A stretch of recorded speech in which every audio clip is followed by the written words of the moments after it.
बुलढाणा येथे मागासवर्गीय समाजाचा आरक्षण उपवर्गीकरणाविरोधात भव्य मोर्चा। बुलढाणा येथे आज मागासवर्गीय समाजाच्या भव्य मोर्चाने शहर दणाणून गेले होते।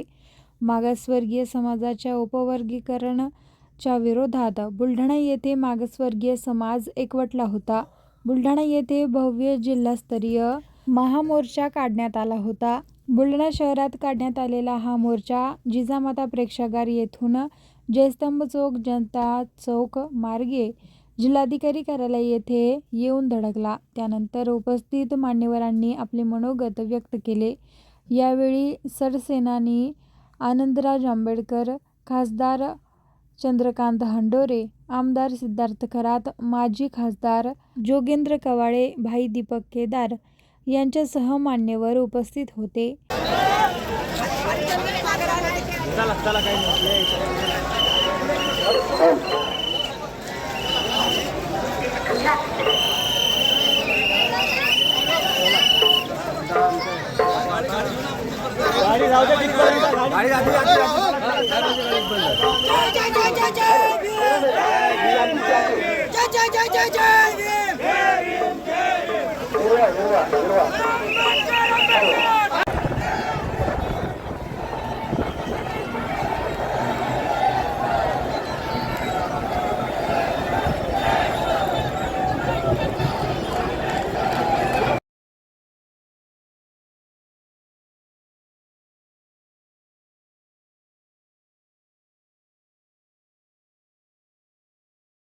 महोदयांना आम्ही भेटलो, अध्यक्ष महोदयांना आम्ही भेटलो। ज्या 30 तारखेला ज्या दिवशी मोर्चा आयोजित केला होता त्याच दिवशी आम्हाला त्या ठिकाणी चर्चा करण्यासाठी, आपला जो आक्रोश आहे तो विधानमंडळामध्ये मांडण्यासाठी, जनतेचा आवाज विधानमंडळामध्ये बुलंद करण्यासाठी मुख्यमंत्री महोदयांना, अध्यक्षांना आम्ही विनंती केली। परंतु यांच्या मनात काळबेर आहे। यांच्या मनामध्ये हो हो म्हणाले, परंतु आम्हाला त्यांनी त्या दिवशी परमिशन दिली नाही। आम्ही अधिवेशन संपेपर्यंत त्यांच्याकडे मागणी करत राहिलो, परंतु आम्हाला त्यांनी परवानगी दिली नाही। यावरून यांची जी काही मन आहे ते मन स्वच्छ नाही। यांनी निर्णय घेतलेला आहे। काय निर्णय साहेब यांचा? मुख्यमंत्री महोदय म्हणतात, काय म्हणतात ते? सुप्रीम कोर्टानं सांगितलेलं आहे, सुप्रीम कोर्टाचा आदेश आहे। अहो, सुप्रीम कोर्टाचा आदेश नाही आहे, सुप्रीम कोर्टाचा स्पष्ट आदेश आहे। त्याच्यामध्ये 2 वाक्य आहे। सुप्रीम कोर्टानं सांगितलं की अनुसूचित जाती हा होमोजिनियस जरी क्लास असला तरी त्याच्यामध्ये जर एखादा मागास घटक असेल, त्याला जर राज्य सरकारला असं वाटत असेल तो मागे आहे, तर त्याच्यासाठी राज्य सरकार प्रावधान करू शकतं। परंतु असं करताना एम्पिरिकल डेटा पाहिजे। कसला डाटा पाहिजे? एम्पिरिकल डेटा पाहिजे। डेमॉन्स्ट्रेबल असलेला डेटा तुम्ही तयार केला पाहिजे। तुमचा क्वांटिफाईड डेटा तयार असला पाहिजे। क्वांटिफाईड डेटा म्हणजे काय? किती टक्के तुम्ही मागे राहिला, इतर समाज किती टक्के पुढे गेला। नुसताच मागे राहिला असं नाही। किती टक्के, किती लोकसंख्या आहे, किती टक्क्यांनी मागे आहे, किती प्रमाणात मागे आहे, स्पष्ट असलं पाहिजे। डेमॉन्स्ट्रेबल म्हणजे दाखवणारा असला पाहिजे, आणि एम्पायरिकल म्हणजे सगळ्यांना समजेल, सगळ्यांचा माहिती घेऊन केलं असलं पाहिजे। त्यांनी सांगितलं करू शकता। यांची गाडी सुसाट निघाली। जसं 1 ऑगस्टला निर्णय आला 2024ला, यांनी लगेच ऑक्टोबरला एक सदस्यीय समिती, कोणती समिती? एकल सदस्यीय डॉक्टर बदर नावाचा एक माजी न्यायमूर्ती आहे, त्याच्या अध्यक्षतेखाली समिती निर्माण केली। या समितीनं 2026ला 16 मार्चला अहवाल राज्य शासनाला सादर केला। त्या अहवालावर, जो आपल्याला माहितच नाही, तो अहवालमध्ये काय म्हटलंय, कोणाला काय द्यायचंय, काय म्हटलंय आम्हाला कोणाला माहिती नाही, त्याच्यावर त्यांनी जनतेकडून हरकती मागवायला सुरुवात केल्या। अहो, अहवाल काय, म्हणणं काय, त्यांचं म्हणणं काय म्हणजे आम्ही माहिती देऊ, तरी सुद्धा आपल्या सगळ्या समाज बांधवांनी आपले अहवाल त्या ठिकाणी दिले, आणि याच्यावर आता मुख्यमंत्र्यांनी मुख्य सचिवांची समिती त्या ठिकाणी फॉर्म केली। मुख्यमंत्री महोदयांचा हेतू काही बरोबर नाही। विधानसभेमध्ये बोलताना असेल की जेव्हा आम्ही निवेदन घेऊन गेलो तेव्हा सुद्धा असेल, त्यांची बॉडी लँग्वेज काय आपल्याला मदत करण्याची नाही आहे। आणि म्हणून जेव्हा एखादा लोकशाही मधला एखादा मुख्यमंत्री, एखादा पंतप्रधान जेव्हा तानाशाही करतो तेव्हा त्याला लोकशाहीच्या माध्यमातून त्याला झटका देण्याची गरज आहे. आणि म्हणून आम्ही तेव्हाच ठरवलं की यांना उत्तर आता विधानसभेमध्ये आम्ही पाहू, पण रस्त्यावर सुद्धा आपल्याला देण्याची गरज आहे. आणि मला खात्री आहे की आपण सगळेजण आज या विषयावरती एकत्र आलेलो आहे. बंधूंना संपूर्ण महाराष्ट्रामध्ये रण पेटलेलं आहे. काय म्हणणं आहे आपलं, काय म्हणणं आहे त्यांचं, काय म्हणणं आहे, त्यांना आपलं सामाजिक ऐक्य फोडावून राजकीय लाभ घ्यायचा आहे. बरोबर आहे, त्यांना फक्त राजकीय लाभ उठवायचा आहे. कारण आपला समाज त्यांना काही मत देत नाही. जो मत देऊ शकतो त्याच्यामध्ये पिल्लो सोडून, त्यातल्या काही लोकांना आमिष देऊन, राजकारणाचे गाजर देऊन त्यांना भ्रमित करायचं आणि हा समाज फोडण्याचं काम त्यांना करायचंय. हे राजकीय लाभ त्यांना मिळवायचा आहे, पण सामाजिक ऐक्य त्याला लख लावायचंय. आणि म्हणून कोणत्याही परिस्थितीमध्ये आपल्याला हे सामाजिक ऐक्य बिघडू द्यायचं नाही. बंधूंना आता सांगितलं, मातंग समाज असेल, या ठिकाणी खाटीक समाज असेल, आणखी इतर अनेक समाज आहेत, 59 जाती आहेत ना. याच्यापैकी जे जे मागे राहिले त्यांना जर पुढे करायचं असेल, मुख्यमंत्री महोदय आमच्याकडे एक नाही 1000 असे ऑप्शन आहेत, 1000 पर्याय आहेत, 1000 पर्याय देतो, ते तुम्ही मान्य करा.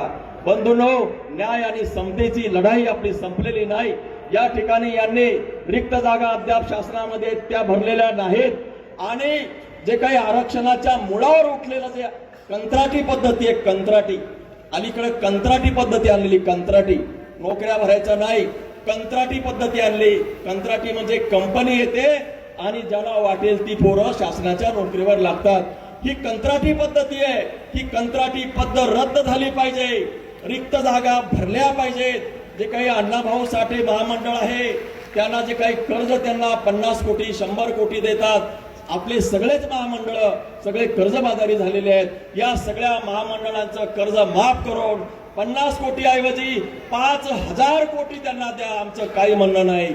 याच्या पलीकडे आनंदराजी आपण अशी मागणी करू की या सगळ्या मागास प्रवर्गामधल्या या अनुसूचित जातीच्या मातंगासहित सगळ्या महाराष्ट्रामध्ये मोठ्या प्रमाणामध्ये सर्व जिल्हा, तालुका, गाव पातळीवर मोठ्या प्रमाणामध्ये रिझर्वेशनच्या संबंधामध्ये लोकांच्या मध्ये प्रचंड आक्रोश आहे. आणि तो आक्रोश व्यक्त करण्यासाठी सर्व स्तरावरचे मोर्चे आहेत. आज बुलढाण्यामध्ये मोर्चा आहे. सर्वोच्च न्यायालयाचा जो निर्णय आहे की मागासवर्गीयांच्या ज्या जाती आहेत त्याच्यामध्ये वर्गीकरण करण्यात यावं, तो राज्याचा अधिकार आहे असं त्यांनी म्हटलेलं आहे. नेमका तोच मुद्दा घेऊन या ठिकाणी महाराष्ट्र शासनानं अनुसूचित जातीच्या ज्या 59 जाती आहेत त्या 59 जातीचं वर्गीकरण करण्याचा प्रयत्न सुरू केलेला आहे. त्यासाठी त्यांनी एक सदस्यीय बदर समिती निर्माण केली आणि या समितीच्या माध्यमातून जनतेचं म्हणणं काय ते ऐकण्याचा प्रयत्न न करता डायरेक्ट त्यांनी शासनाला अहवाल सादर करण्याचा जो प्रयत्न केला तो मला वाटतं कुठंतरी चुकतोय असं मला वाटतं.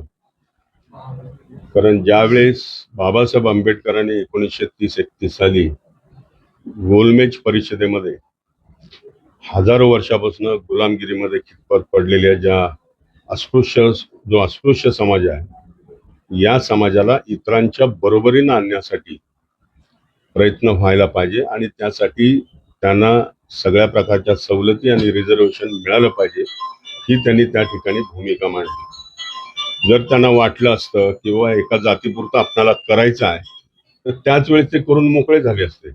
परंतु त्यांना एक संघ असा अनुसूचित जातीच्या सगळ्या समाजाला घेऊन त्यांचा विकास करायचा होता, त्यांची प्रगती करायची होती आणि म्हणून त्यांनी एक संघ पद्धतीनं हे अनुसूचित जातीचं आरक्षण राज्यघटनेमध्ये त्याची तरतूद केली. आता त्या तरतुदीला तिलांजली देण्याचं काम महाराष्ट्र शासनानं सुरू केलेलं आहे. आमचं म्हणणं असं आहे की या ठिकाणी ज्या 59 जाती आहेत त्याच्यापैकी जवळजवळ 58 जाती एकजूट आहेत एक समाज जो असा आहे आणि त्याच्यातले काही लोक, मी सगळा समाज म्हणत नाही, सगळ्या समाजाला आरक्षण मिळालं पाहिजे, सगळ्या समाजाचा विकास झाला पाहिजे, ही आमची सगळ्यांची भूमिका आहे. आम्ही कुठल्या एका जातीच्या विरुद्ध आंदोलन करत नाही, परंतु सरकारची ही जी कूटनीती आहे तिचा निषेध करण्यासाठी हे सगळं सुरू झालेलं आहे. कारण त्यांना माहिती आहे की एक जात, मोठा समुदाय जर आपल्यापासून दूर चाललेला आहे तर मग दुसरा एक मोठा समूह आपल्या बाजूने कसा येईल याचा तर्क त्यांनी लावलेला आहे आणि म्हणून त्यांनी हे अबकडचं धोरण स्वीकारलेलं आहे. ते अत्यंत चुकीचं आहे.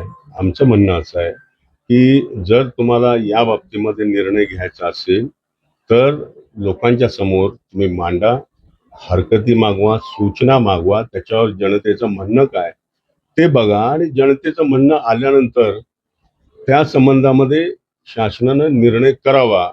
परंतु दुर्दैवानं आज 2011ची जी जनगणना आहे त्या जनगणनेनुसार आता ते अबकडचं सगळं सुरू झालेलं आहे.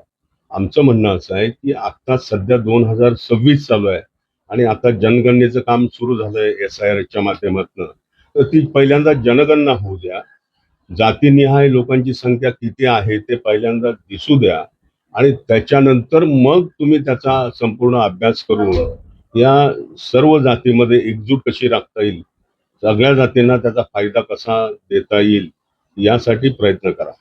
शासनाला मी विचारू इच्छितोय की 2007 मध्ये 2004 ते 9 मध्ये मी महाराष्ट्र सरकारमध्ये सामाजिक न्याय मंत्री म्हणून काम करत असताना मातंग समाजाच्या सर्वांगीण विकासासाठी लहुजी साळवे अभ्यास आयोग हा सरकारनं त्या काळामध्ये निर्माण केलेला होता आणि त्याच्या शिफारशी लागू कराव्यात असं मातंग समाजाचं म्हणणं होतं.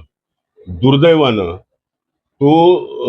त्या ज्या शिफारशी आहेत त्या कुठल्याही मंत्र्यांनी त्या काळातल्या त्यांनी सरकारच्या समोर आणल्या नाहीत.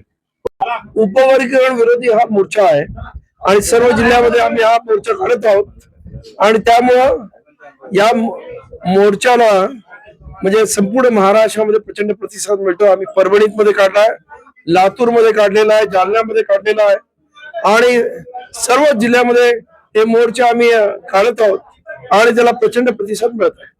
या मोर्चाच्या संदर्भामध्ये सरकार आपल्यासोबत काही चर्चा करण्यास तयार आहे की मोर्चा निघून आले? नाही, सरकारचं धोरण म्हणजे हट्टीपणाचं दिसत आहे. कारण सरकार ज्या पद्धतीनं या इथे 29 SC हे MLA त्यांना सुद्धा ते भेटायला म्हणजे त्याच्यातले 27 जण निवेदन दिले आम्हाला तुमच्याशी याबाबत बोलायचंय, अजूनही त्यांना ती भेट देत नाहीत आणि त्यांना काही करून उपवर्गीकरणाचा घाट घातलेला आहे. हे खरं म्हणजे दुर्दैवी आहे. आणि खास करून मुख्यमंत्री ज्या पद्धतीने विधानसभेमध्ये की सुप्रीम कोर्टाचा जजमेंट आहे अशा पद्धतीने भाष्य करतात. आणि सुप्रीम कोर्टाचं जजमेंट आम्ही सुद्धा वाचलेलं आहे की हे सर्व ऐच्छिक ठेवलेलं आहे राज्यांना, तरी जबरदस्तीने इथे उपवर्गीकरणाचा घाट हे सरकार घालत आहे. हे खरं म्हणजे दुर्दैवी आहे असं आमचं म्हणणं आहे. जाती जातीमध्ये भांडण लावण्याचा प्रयत्न केला जात हा आमचं स्पष्ट म्हणणं आहे की महाराष्ट्र सरकार आधी OBC वर्सेस मराठा, त्यानंतर आदिवासी वर्सेस धनगर आणि आता SC मध्ये मातंग वर्सेस इतर 58 जाती असा हे म्हणजे भांडण लावण्याचा घाट घालत आहे. मोर्चाची तुम्ही यांच्यानंतर आता तुमची भूमिका काय पुढे राहणार भविष्यामध्ये? आमचे मोर्चे डिसेंबर पर्यंत असेच जिल्हावार आणि तालुकावार निघणार आहेत आणि त्यानंतर डिसेंबरला विधानसभेवरती घेराव घालण्याचं आमचं ठरलेलं आहे.